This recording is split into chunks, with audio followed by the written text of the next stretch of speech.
Diyos, magandang umaga po sa inyo lahat mga kapatid. Ito po ang inyong lingkod na si Pastor Rene Reyes ng Charismatic Cathedral, Christ Life Christian Fellowship, na muli nag-aanyaya sa inyo sa isa na naman pong pang-umagang pagbubulay-bulay ng salita ng Diyos. Ang ating pong pagbubulay-bulayan sa umagang ito ay ang Roma Kabanatang 3, talatang 22. Ganito po ang sinasabi.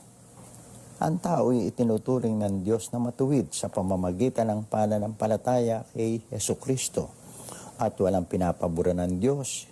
Kaya ang sino mang sumampalataya ay itinuring na matuwid. Ang ating pong paksa ay pinamagatang kaligtasan na ginawang madali. Purihin ng Diyos. Sa isang banda, ang kaligtasan nga po ay isang bagay na madali lamang. Kapag nagtiwala tayo kay Jesus, naaalisin niya ang mga kasalanan natin, tayo ay itinuturing ng matuwid sa paningin ng Diyos. Ang pinakamahalagang paniniwala ng mga Kristiyano ay itinuwid ng pagkamatay ni Kristo ang ugnayan natin sa Diyos at binigyan tayo ng panibagong simula. Sa kabilang banda naman, ang kaligtasan ay isang mabigat at maselang usapin. Kinakailangan ibigay ni Kristo ang kanyang buhay para palayain tayo mula sa kasalanan. Lumikha ng isang malalim na bangin ang kasalanan nila Eva at Adan sa pagitan ng tao at ng isang Diyos na perpekto. Hindi natin kayang tawirin ang malaking puwang na ito sa sarili nating kakayahan. Kailangan natin ng tulong katulad ng pangangailangan ng isang taong lubog sa utang. Hallelujah! At kailangan ng isang taong mayaman na tumubos sa kanyang pagkakautang. Ipinadala po ng Diyos si Jesus sa daigdig para bayaran ang utang natin at maging tanging paraan para ipagkasundo tayo sa Kanya. Binayaran ni Jesus ang multa para sa kasalanan natin.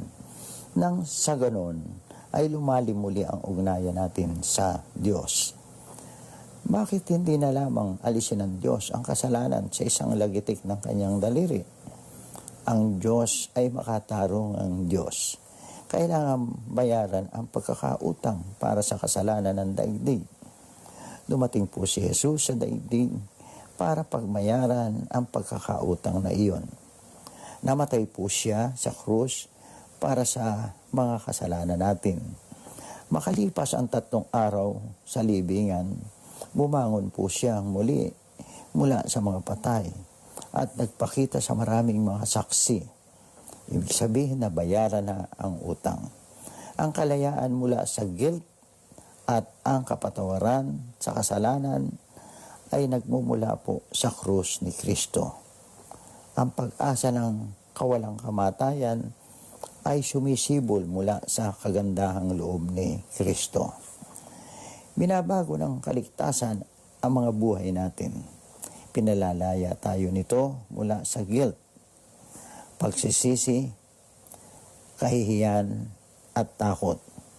Narinig na po natin ang kasabihang baguhin mo ang ginagawa ng tao at mababago mo siya. Pero alam po natin lahat na kapos ang kasabihang yan. Ang katotohanan ay baguhin mo ang tao at mababago ang ginagawa niya. Ganyan po ang nangyari sa atin. At ganyan po ang ginawa ng ating Panginoong Jesucristo. Hallelujah! Binago niya ang tao at umasa po tayo na ang ating mga gagawin ay malaking pagbabago. Praise God. Kapatid, pagpasyahan mo ngayon na ibigay ang buhay mo kay Jesus at tamasahin mo ang kaligtasan. Ang kaligtasan na kung saan, hallelujah, magkakaroon ka ng bagong buhay, bagong pag-asa sa makapangyarihang Diyos.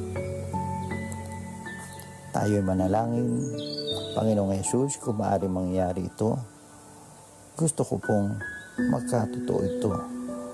Naway tulungan mo po ako. Hallelujah. Maraming salamat po, Panginoong Jesus. Amen. Have a pleasant day. Hallelujah. Patuloy po tayong pagpalain ng Diyos na buhay.